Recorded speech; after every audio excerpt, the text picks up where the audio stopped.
আসসালামু আলাইকুম দর্শক, welcome back to my channel Parul food kitchen. আজকে আমি শেয়ার করতে চলেছি ডিম ও দুধের ক্যারামেল পুডিং রেসিপি। পুরো ভিডিওটা দেখার অনুরোধ রইল। দুটো ডিম দিয়ে যে এত সুন্দর ক্যারামেল পুডিং রেসিপি অল্প সময়ে তৈরি করা যায়, তা সেই রেসিপি আমি আপনাদের মাঝে নিয়ে আসছি। চলেন তাহলে দেখে আসি এই সুন্দর এবং পারফেক্ট ক্যারামেল পুডিং রেসিপি আমি কিভাবে তৈরি করেছি, তার প্রস্তুত প্রণালী। আমি এখানে দুটো ডিম নিয়েছি, আমি কাপে মেপে নিচ্ছি। এভাবে কাপে মেপে নিলে মেজারমেন্ট ঠিক রেখে যদি আপনারা এই পুডিং তৈরি করেন, সে পুডিং খেতে দুর্দান্ত হয় এবং জমাট বাঁধে সুন্দর হয়। আমি এখানে হাফ কাপের কম চিনি অ্যাড করেছি। চিনিটা আপনারা যেরকম মিষ্টি খেতে পছন্দ করেন সেরকম অ্যাড করে নেবেন, বাড়িয়ে বা কমিয়ে অ্যাড করতে পারেন। আমি এখানে ভ্যানিলা এসেন্স ব্যবহার করে নিলাম, হাফ চা চামচের একটু কম, ডিমের গন্ধ দূর করার জন্য। এখন চিনি যতক্ষণ গলবে না ততক্ষণ আমি ডিম এবং চিনি ভালোভাবে মিক্সড করে নিচ্ছি। 2 মিনিটের মতো মিক্সড করার পর আমার কিন্তু চিনি গলে গেছে। তারপরে আমি যে কাপে ডিম নিয়েছি সেই কাপে মেপে ডাবল এখানে 2 কাপ আমি তরল দুধ নিয়েছি। দুধটা আমি জাল করে নিয়েছিলাম।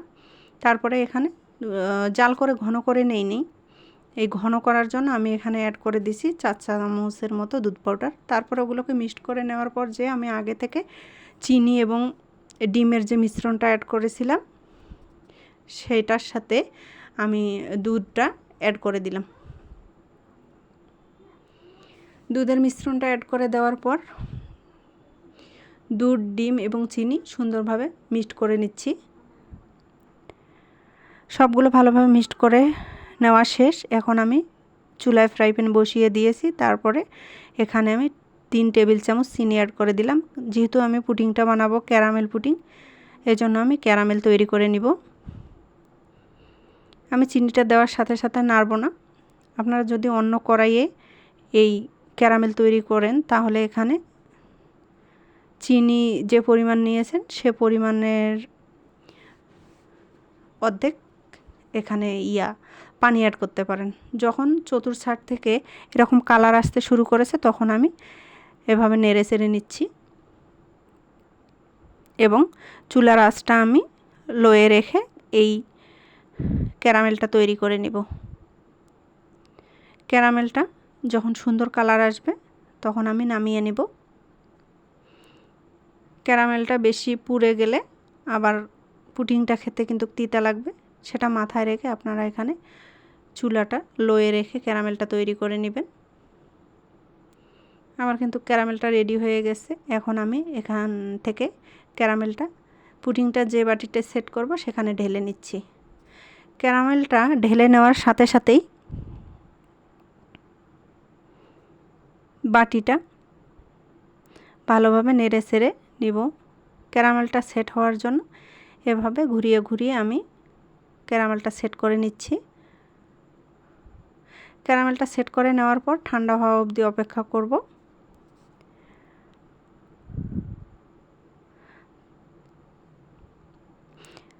আমার কিন্তু ক্যারামেলটা ঠান্ডা হয়ে গেছে এবং বাটিতে সেট হয়ে গেছে। এখন আমি আগে থেকে যে ব্যাটারটা রেডি করেছিলাম পুডিংয়ের, সেটা ছাঁকনির সাহায্যে ছেঁকে এখানে নিচ্ছি।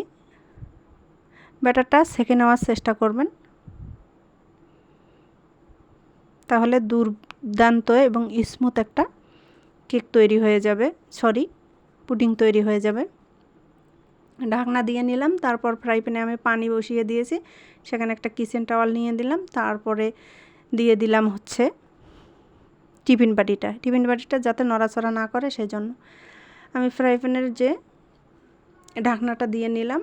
30 মিনিট আমি কুক করে নিয়েছি। 30 মিনিট পর আপনাদের দেখাচ্ছি কতটা সুন্দর হয়েছে আমার ক্যারামেল পুডিংটা।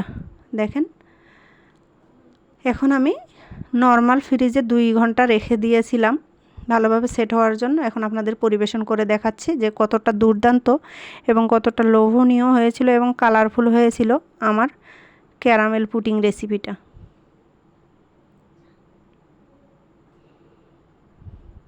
মাশাআল্লাহ, দেখেন অসাধারণ হয়েছিল ক্যারামেল পুডিং রেসিপিটা। অনেকের বাচ্চা দুধ ডিম খেতে চায় না, আপনারা বাসায় এভাবে অল্প সময়ের মধ্যে এভাবে তৈরি করে দিতে পারেন, আপনাদের বাচ্চারা অনেক পছন্দ করবেন।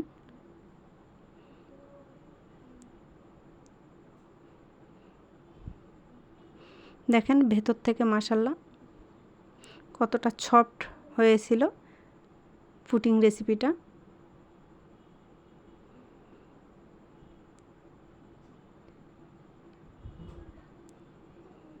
আপনারা আমার চ্যানেলে যদি নতুন হয়ে থাকেন তাহলে আমার চ্যানেলটিকে সাবস্ক্রাইব করে আমার চ্যানেলের পাশে থাকতে পারেন। আর যারা এই কাজটি করেছেন তাদের অসংখ্য ধন্যবাদ। দেখেন ভিতরটা কতটা সফট হয়েছে,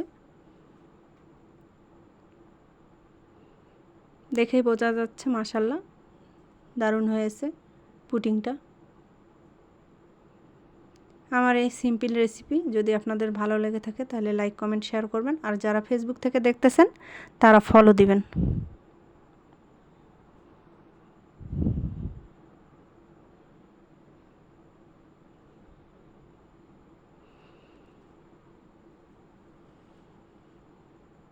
আপনারা দেখেন, দেখেই বোঝা যাচ্ছে যে আসলেই দুর্দান্ত হয়েছিল।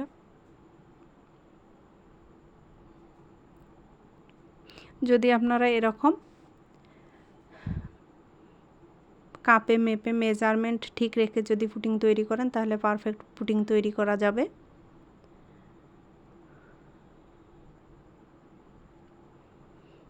আপনারা এখন এভাবে কেটে কেটে পরিবেশন করতে পারেন।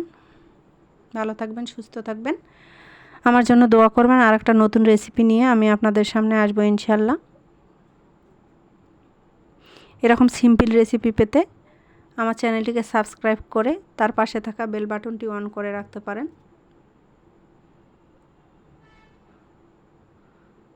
সকলেই ভালো থাকেন। আল্লাহ হাফেজ।